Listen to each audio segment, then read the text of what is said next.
Hey Arnaud, thank you for coming in. And you've got such a marvelous background and a contribution from an early age and into the future. So, very much appreciate you sharing your experiences with my audience. Thank you for having me. It's a blessing and an honor to be here and to talk about impact. So let's do it. So, Arnaud, because you have such a wonderful career arc, both professionally and personally, and it's continuing and reverberating across the world in so many different ways, what were the three magic inflection points in your life that made this wonderful person you are today? And it could have been when you were 3 or 5 years old. It could have been inside, outside the family. It could have been in school. What were those great moments that, made you who you are today? Okay, so three inflection points. I guess the first one, the one I always start from, and which I believe is the very first part, I guess, is my birth, which was a bit peculiar. And between other things, I was not with my mother for the first month of my life. And that created a ripple effect throughout the rest of my life, which had an impact for many, many decades. The second one is when I was 13, when I really started to listen intently to my inner truth or reality and starting to make choices from that viewpoint instead of accepting only what was offered to me in my day to day. It was in this case very much related to the it was related to where is God, and according to me, related to what was being offered as another proposition in my family and surroundings. And I guess so. At 13, I started that journey of not only trying to understand who I am, as everyone does, but also opening myself to how is it to live from my heart. And that has really started a lifelong journey that I am still on today. And that has been seminal to who I am in this moment. And I'm so happy to be that and to embody this life through the heart. And the third moment, inflection point, I guess, but it's a logical progression related to the first two, is about 15 years ago when I realized that why bother creating startups or funds? Uh, but what is really important to me, and it was clearly at that time and still is, how opening a heart. That's what fills me. And so I decided to dedicate the rest of my life and resources to help 1 billion people to open their hearts. And on that journey, I go. So let's unpack this. Let's get into a little bit more detail because, I'm sort of sometimes when I do interviews, I could kind of do active brainstorm during interviews. So that's really, really fascinating. So you're saying that at birth, and because there was this kind of this delay, separation between yourself and your mother, that in some way created transformation for you with ripples for decades and decades and decades. So that's really, really fascinating. And then you have this kind of spiritual awakening at 13, right? And you start thinking about personal transformation in your heart, and probably there's some blending of technology and finance in there as well, and or some kind of integration even at that early age. And that again continues to guide you. And then later in life again, thinking about it's not about just monetary, it's about all of these other aspects and impact, and making sure that that kind of suffuses and uh, diffuses across all different dimensions and horizons and so on. So I think that's really interesting. But you have this program for what you said, billion arts or something. Yes. Well, the game now is the game on is to help leaders, individuals, companies to align, to be more in coherence with their heart and leading with the heart. So we have heart leadership, that's the category in which we are. And we offer a 12 weeks program that transforms into a year-long practice. And so that as they go more and more in alignment with themselves, automatically the impact that an individual has, a company has, accelerates and goes much deeper and faster. So it's kind of like a coaching paradigm then, or it is many things. It is a measurement, so we can measure coherence and impact, and we can map companies across these indexes. It is a financial system. We're integrating that into SASB and so on. And it is indeed for the companies that really want to, once they are mapped out, if they want to really progress and accelerate their impact, then we can train them indeed, and more importantly, join a community of leaders that are on the same symphony. okay, so I'm going to go back again in this sort of chronological sequence. So you're born, that's transitional for you, transformational for you. You're 13, you're transformation, awakening happens, and that's transformational for you. What triggered that awakening, by the way?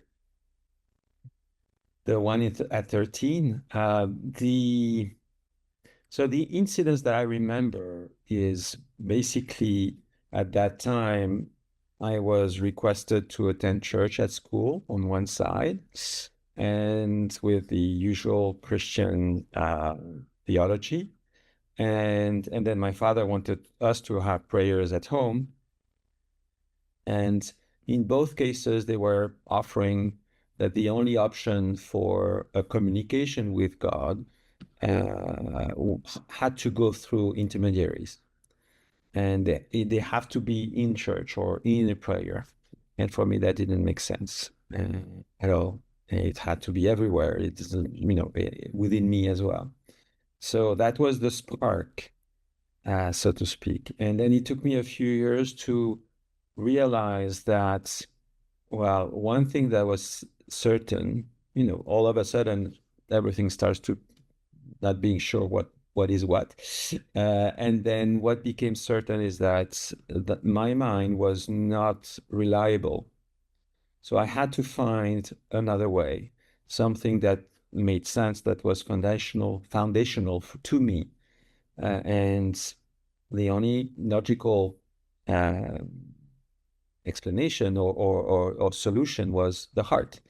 And so off I go, trying to figure out what it means to live through the heart. And funny enough, as you were saying earlier, at that same time, I think at 11, I started to learn computers and code and so on and so forth.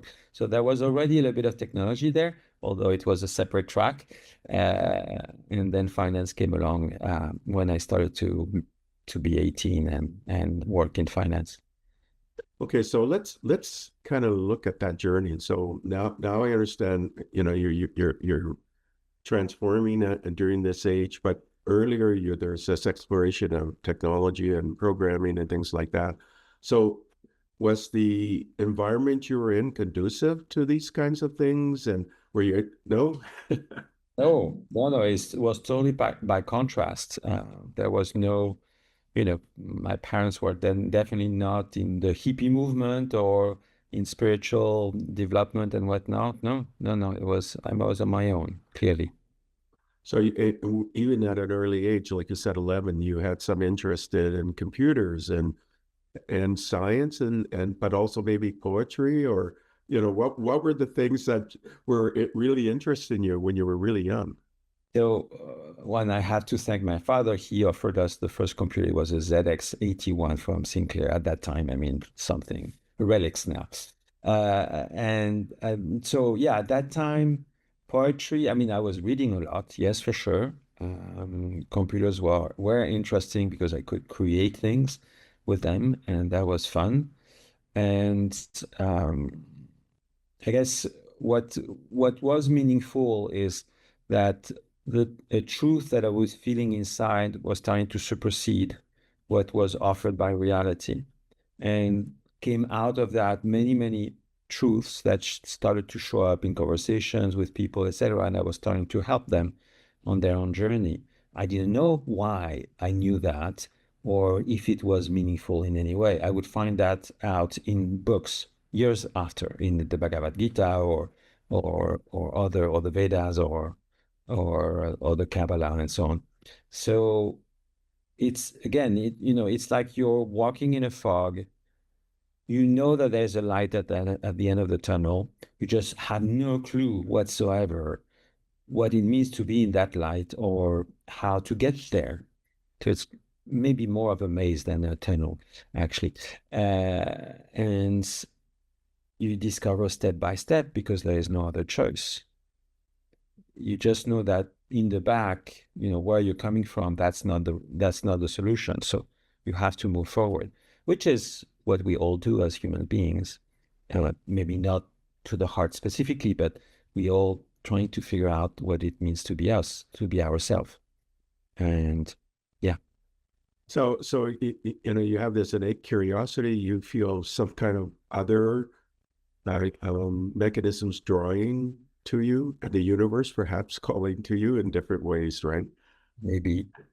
And you have an interest in tech, and because your dad gave you one of these really early Sinclair computers, right? And excuse me, and you start playing with this, and sort of self-learning. In school, then, were you interested in the sciences then, and math and things like that, or was it broader than that? I went through economy and the economy track in school. So I was more, I mean, I did some math and physics, but I think it was a bit too boring for me. And I was more in the economy. Yeah, economy. I went through university in economy as well. Right. So in high school then, or what we call high school, before you go to university, you had maybe broader interests, but that became honed into getting a bachelor's in economics at the University of Paris, right? Or Paris there. Yes. And there you get a grounding in economics, law, quantitative analysis. So very, very kind of applied, um, restricted thinking in a way, right? Because it's a very math based, right? Actually, I was a college dropout. So when I was 18, I started to get into brokerage, into finance, and working on the markets, and that was so much more fun than the studies. So so yes, high school. In France, it's more general than in the US. So I went through that, and then very quickly I went into university. Yes, in economy and law, as you said, but then I was working in finance too, and that was awesome. So very quickly I lost interest into the studies, and went into finance and doing more of that for many years, for several years. And then I went into technology, creating companies. So let's talk about that transition when you went into finance. Was that with a particular company, or what was that journey like? Yeah.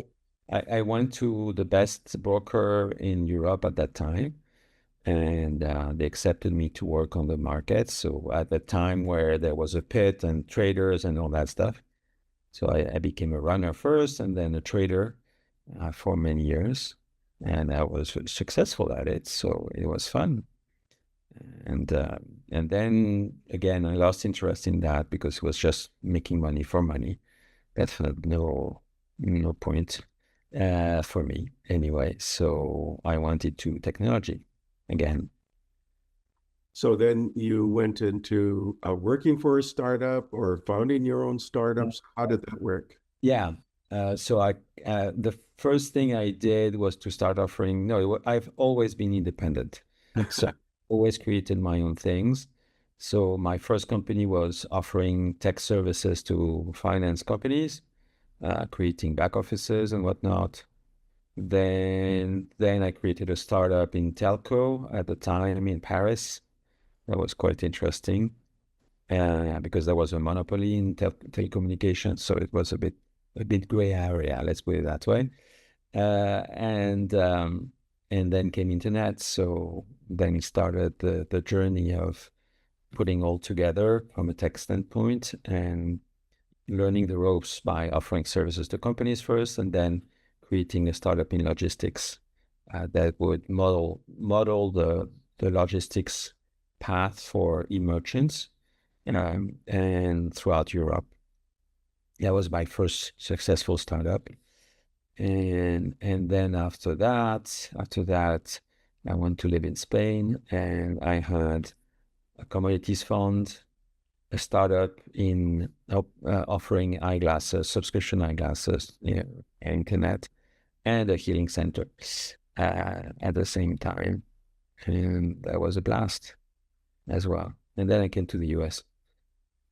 Okay, so now so you have this series of entrepreneurial experiences, and they're very successful.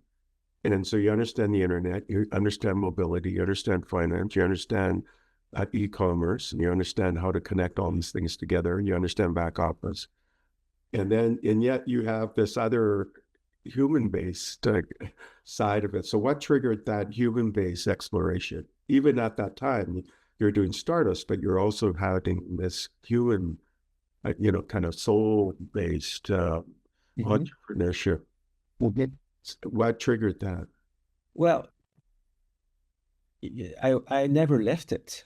So at the age of 13, I started that track, as we mentioned earlier, and I go on that pattern of trying to understand myself. When in my late teenage years, early adulthood, I start to go through all the different philosophies, practices, again, trying to figure out what it means to be me, nothing else.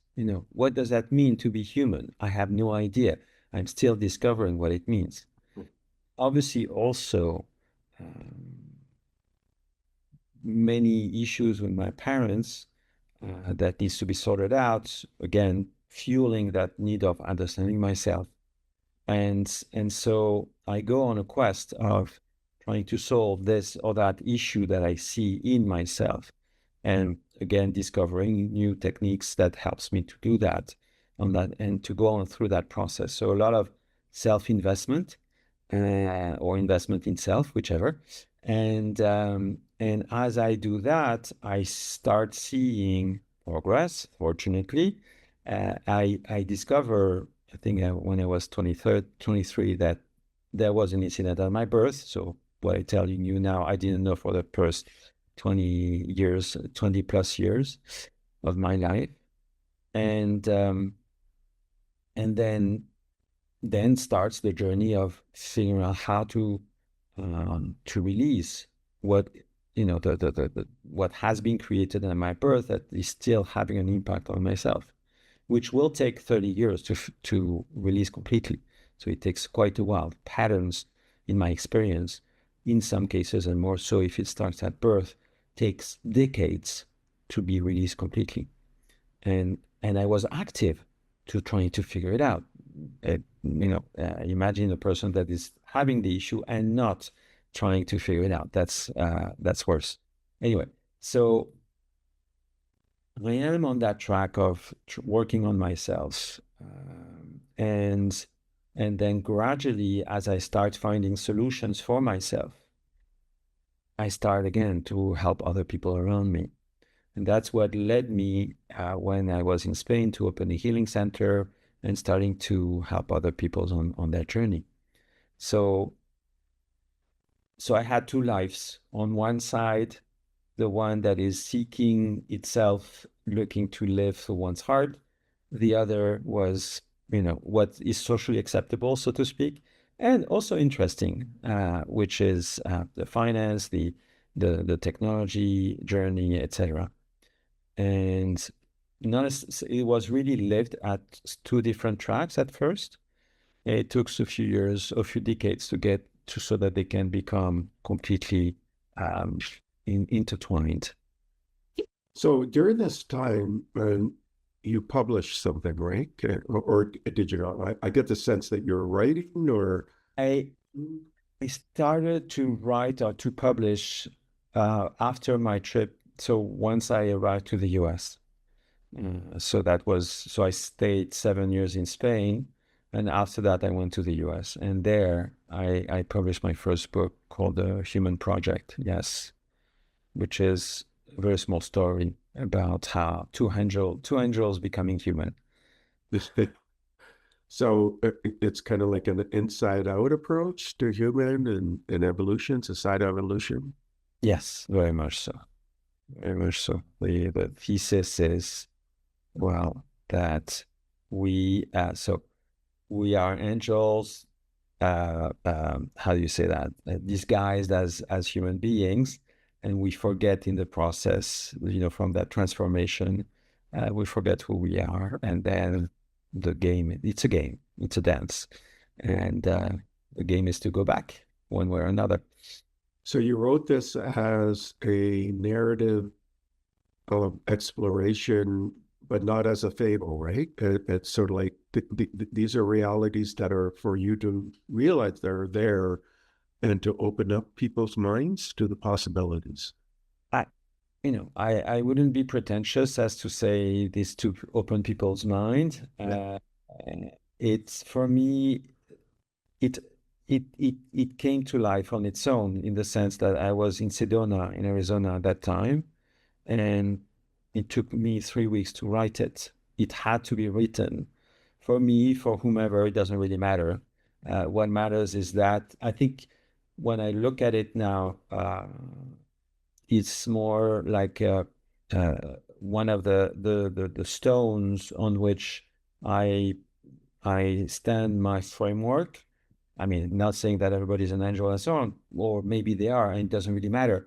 The bottom line is that progression uh, from being whole to becoming human, that is that finite aspect of oneself.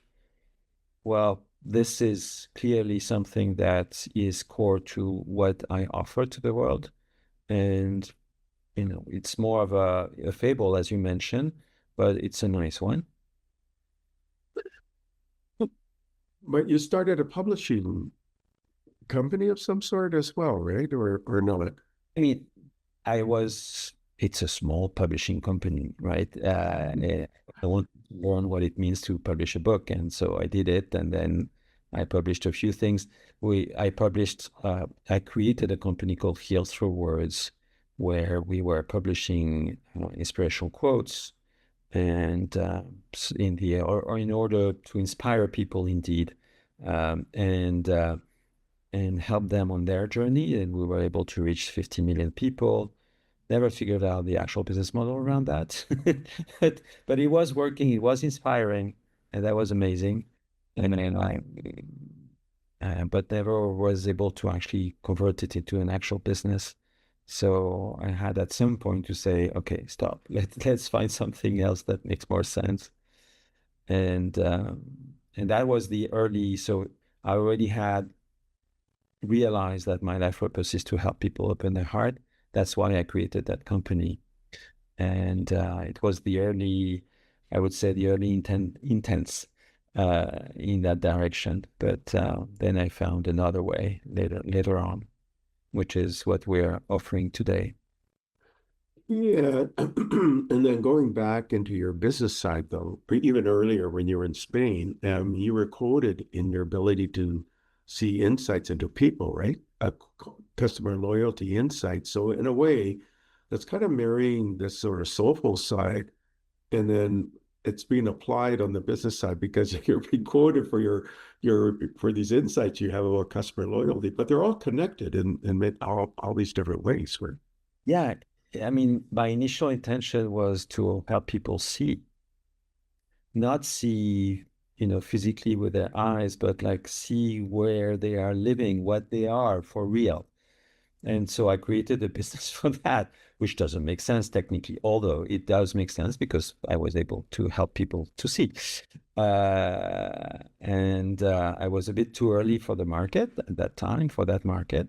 but still it was a sound business.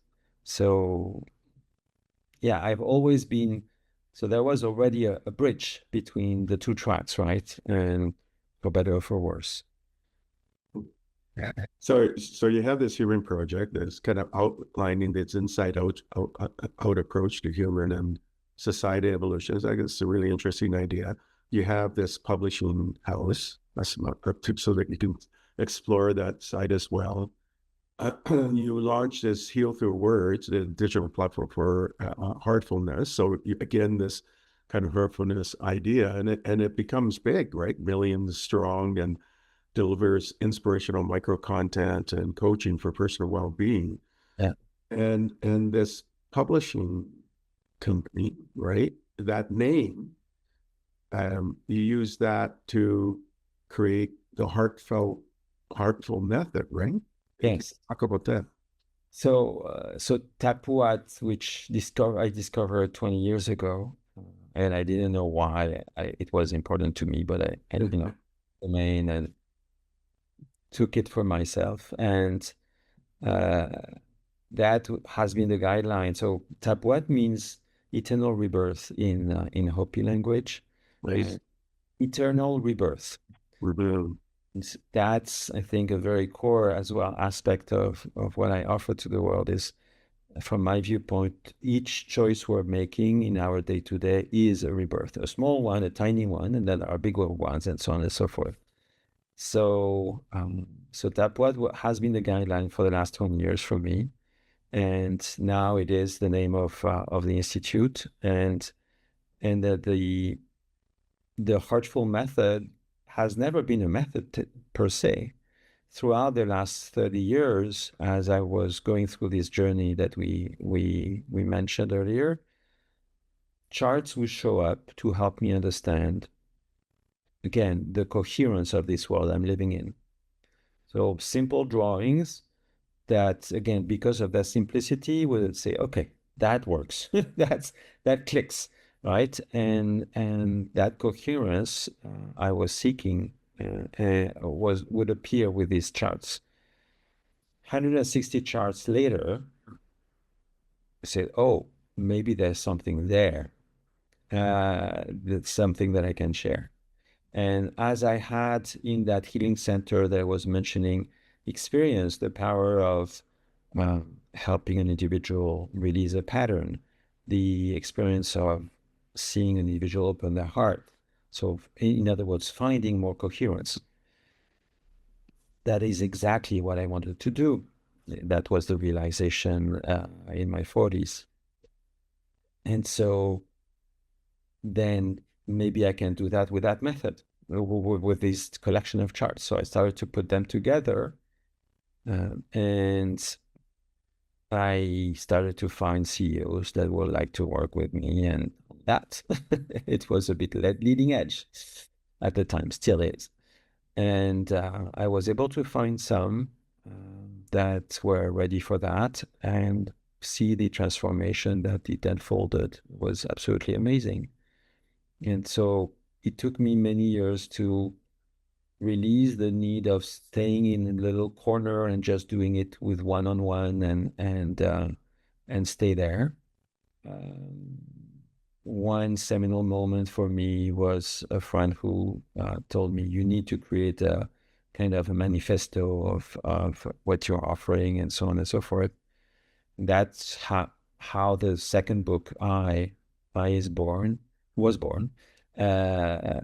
as a tool for self-discovery of one's coherence, and that language of communication between I, self, and the higher self, or the other aspect, the more undefined aspect that we have within ourselves. And then I started 2 years ago to launch a community of heart leaders, and now we have built tools for companies to embark into more coherence, etc., as I mentioned at the beginning.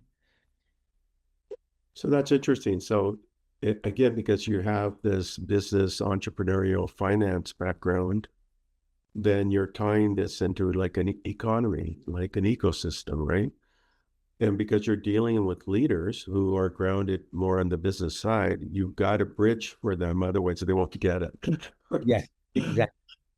I see. I understand what you're doing, right? From kind of this human sort of project to the heal through words. So you're transitioning, right, to the helpful method, which you have in an institute, right? And then you're continually iterating so people can get it. Or Exactly. and making it accessible, right? Democratizing it in essence. Yes, completely. And, one thing that I have found is that leading with the heart is highly pragmatic and practical. There's no other way. It has to happen here and now.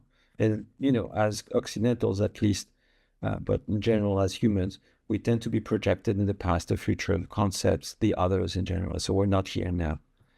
And the work of a business owner, of a leader, is to be here and now and making things happen, making money, growing revenue, growing impact. So there is a match there. And what I have learned too through experience, a lot of experience on that front, is that as leaders, creators of companies, we are facing ourselves every single day. Every single event that is happening in our day to day is me facing myself. There's no exception to that. So with a method like ours, you can find ways to understand what are the challenges you're actually really facing, not the business ones, but what is underlying that. Release the pattern that is being showing up, and therefore get free out of that pattern. So therefore your company grows faster. And so in other words, the results of your company are a direct relationship with who you believe to be. And we are able to prove that, we're able to measure it, and therefore we are able to link from a dollar invested in Coherence creates X dollars of impact, which is, one, it's revolutionary per se. That does not exist in leadership at all. And second, it is actually a reality that once I really bring into more coherence, I will actually live, more abundant, more happy, more enjoy, and at the same time, whatever I'm creating is blossoming faster. So it's a bridge, as you said, indeed. And now I have the bridge. I see it, I live it, and the bridge that for many decades were separate from me. Now it becomes one, and we want to share that to as many people as possible because it's the solution to many woes and many issues. So you created this narrative and you created a framework, right? With that as heartfulness at its center, but integrates with every aspect of from business leaders, but it apply to governments, and it really has broad application. How do you make it sustainable so that you created it with your colleagues and people who are like-minded? How do we ensure that what you created with your colleagues is going to continue to live and grow? That's a very good question. It is something that I'm looking always at because it's not for me to be the only one that it sustains everything that's not sustainable. So what we have done is so that's why there is a method. It's codified this way. It is repeatable, and it's highly important. Obviously, I have trained guides that can impart the same method because at the moment the formula we have is it's a half-hour video for 12 weeks and a 1-hour talk or in a little cohort with a guide. So that's what is most conducive to transformation as far as we have seen so far. So this model is duplicable as long as we can train more guides. And we are also building now what we call a Coherence Academy with different curricula that helps an individual to get into more coherence faster. And that will also, we will use AI to help facilitate that process.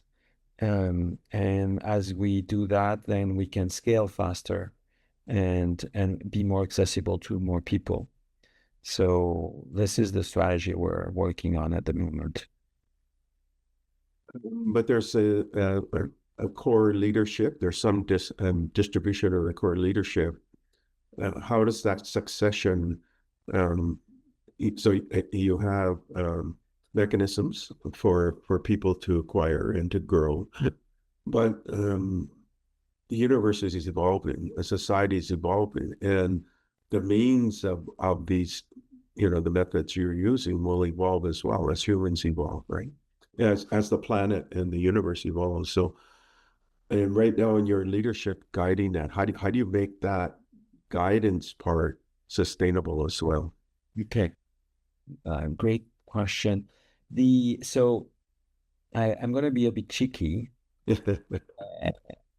As far as I understand so far, within the limit of my understanding, but humans have a heart and a brain. They tend to spend 99% of the time on their brain, very little time in their heart, and that's why we're here, to help them go to the other side. More so because, I don't know if you know that, but the electromagnetic field of your heart is 5,000 times more powerful than your brain. So in other words, we're using less than 1% of our capacity to build our companies, which is completely, doesn't make sense. But anyway, that's a little apartheid. What we're here to provide is a path that is universal to the best of our ability. So we're focusing on what it means to be human and our relationship to reality, which applies to every single human being on the planet. And most likely, whatever the culture evolves with, it will most likely be the same. Now, that doesn't mean that this is a stale technology or offer, in the sense that the way I see it is that we are all on a heart-led lives.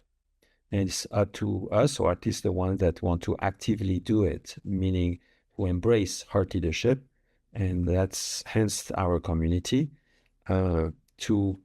we are all on that journey, and everybody has a part of that truth, or we can all bring together the different tools that enables everyone to accelerate their journey. So it's a very live method, in the sense that I open the path, and now the different guys, the people that are passionate about it, can start contributing to it, so we can make it stronger on one side, and on the other evolving as we go into new cultures, or also, of course, as time goes by and things are different. So at the moment, it's very, what I'm attached to is simplicity. It's simple drawings, and it's not a knowledge, it's more of a recalibration of things, because we all know that, at least in our heart, and so that we can go onto the experience of what is happening in your day-to-day, and how to resolve any unresolved pattern. I'm drawn to the name Tapuat, right? Because I believe you indicated this idea of Hopi, did you say it? That's right. Yep. That's continual cycle, right? Yeah. And then I'm thinking of Federico Fagan. I've got the name wrong, but this idea of panpsychism, and because you were an early Sinclair user, he actually created the first Intel processors, and then from there he created a company called Zilog, which created the Z series, and some of the early processors in the 70s and 80s, right? So, and he's a physicist. And then he founded Zilog with some other people. And of course, he's exited from East Company. And then for a number of years now, he's been going down this path of panpsychism. And the concept is that we always have, or this is my understanding, so people should go and research it themselves, right? My understanding is that uh, consciousness or sentience or whatever you want to call it is universal. It's like a property, a law of the universe, and there's a locality to it which gets instantiated into a human being. Just like there's an electromagnetic spectrum out there. Now I'm pulling in from Peter Fenwick, but there's this electromagnetic spectrum, and our eyes are just kind of receiver of just a tiny little fragment of it, right? And then we, us, the entity, the body, and that's the heart, the individual cells, are just a receiver of this universal property of the universe. And it's localized. And it gets restricted, just like our eyes restrict really what's out there, our ears restrict that's what's out there. What that means then, and it broadens this idea of life. And so if you look at some of the things that are happening in physics, it seems maybe there is something to this. Like if you look at Higgs field, right? Higgs boson, and then this idea of a Higgs field, and that gives mass to particles. But if you were to get into this deeper, maybe that'll change our whole understanding of physics and causality. You have a principle here. It's human and it's hard, but all of this convergence is indicating human is just one little speck of infinity, of which there's this capability everywhere. We just don't see it because we're a localized version of whatever that's out there. And maybe this even ties into Roger Penrose and his idea that there's this kind of universal property out there, and it's a law of physics, or a particular law of physics that defines this capability that we call, sentience or whatever you want to give that name to. So as these things converge into our society, that's where I'm looking at sustainability. How is sustained? Because you and your fellow colleagues are kind of the mind leaders, but when all of these changes are convergent, it's like Kurzweil, was singularly nearer. He was predicting 2045. Now he's saying 2029, right? So why does this all mean? Because you've built something that's amazing. And then going back to the sustainability, because sustainability could be the Hopi idea of sustainability, right? It could be the panpsychism idea, ability. Fenwick's work of, what this all means. Roger Penrose, who won the Nobel Prize a few years ago, and he did all the early work with Stephen Hawking. How do you get sustainability with what you're building? Because the whole meaning of what this could change. Well, will change. Actually, and I'm so grateful that you're going in that direction with your question. We are already there.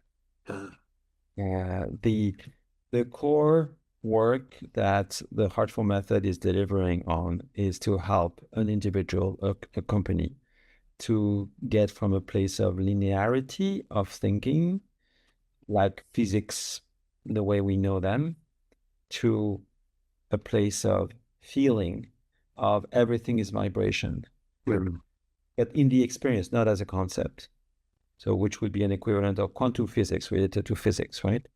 And therefore, because everything is vibration, and as you beautifully explained, one, we tend to focus, we have a narrow focus on a specific type of vibration with our eyes, for instance, but as a concept, we, like I am only Arnaud, I'm not Arnaud and Stephen, I'm just Arnaud, right? So it's a narrow or vibration set, so to speak.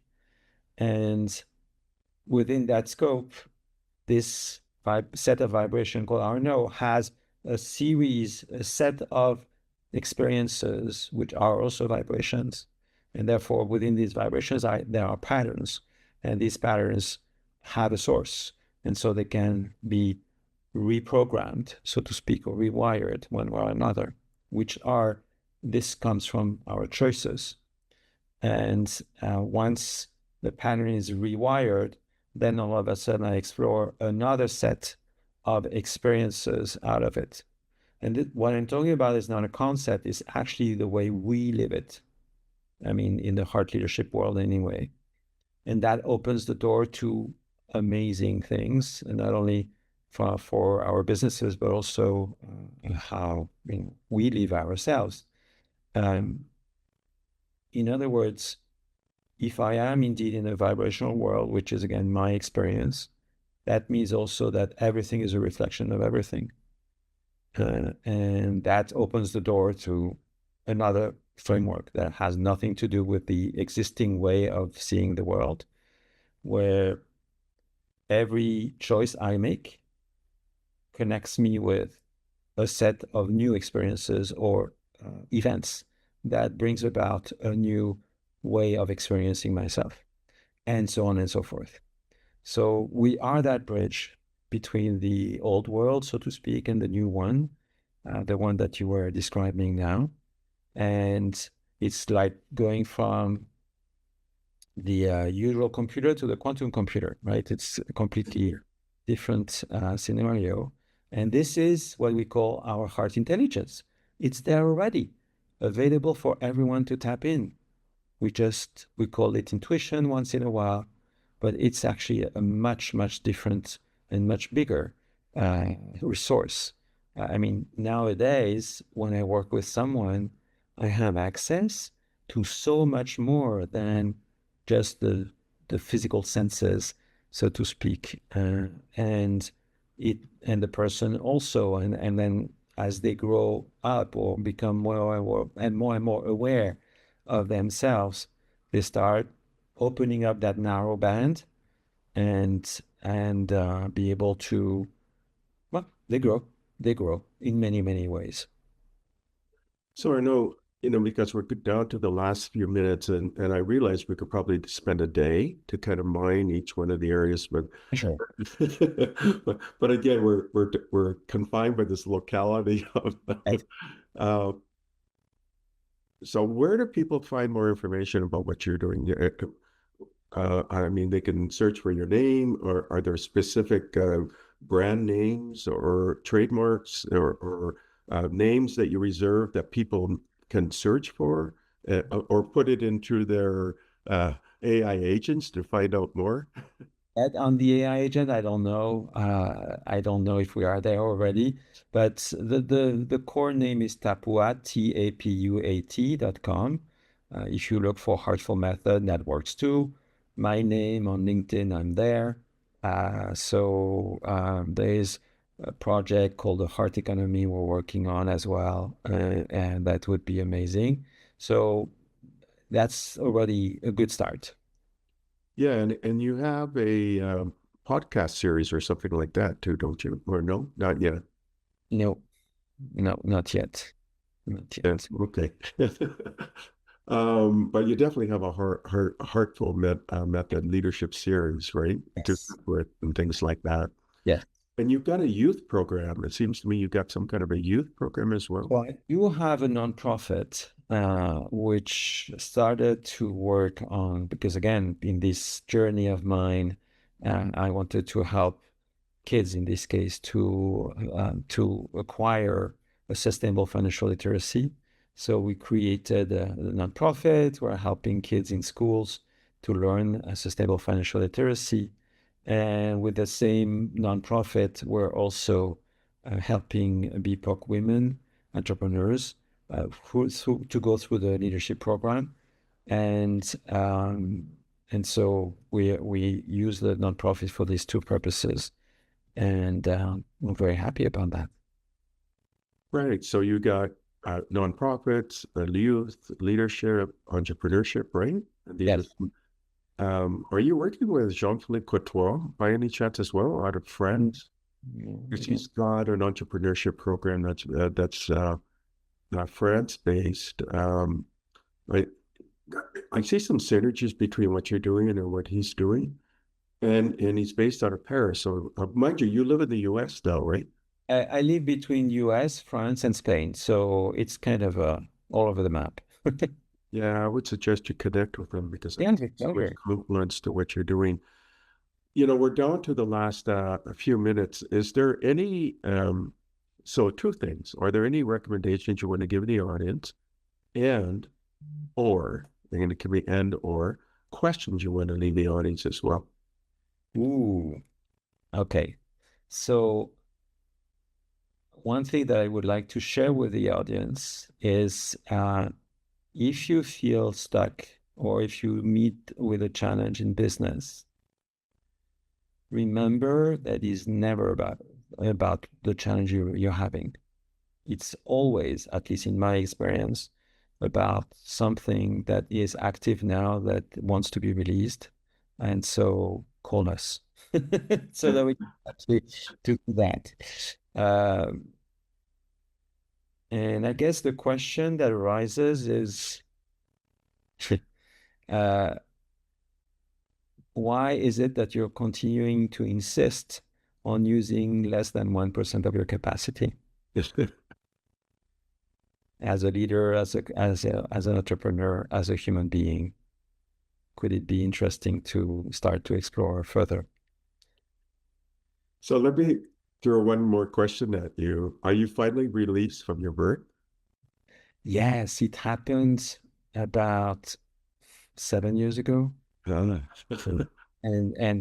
hence, Tapuat could not be born before that, and it happened only in the last few years.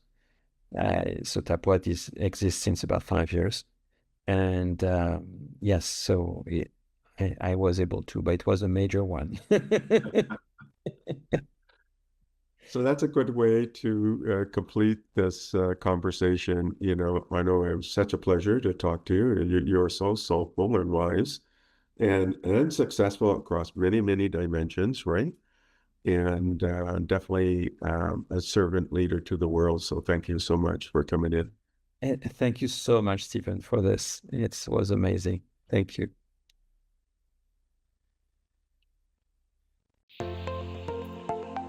Thank you for listening to the Brand Called You videocast and podcast, a platform that brings you knowledge, experience, and wisdom of hundreds of successful individuals from around the world. Do visit our website www.tbcy.in to watch and listen to the stories of many more individuals. You can also follow us on YouTube, Facebook, Instagram, and Twitter. Just search for the Brand Called You.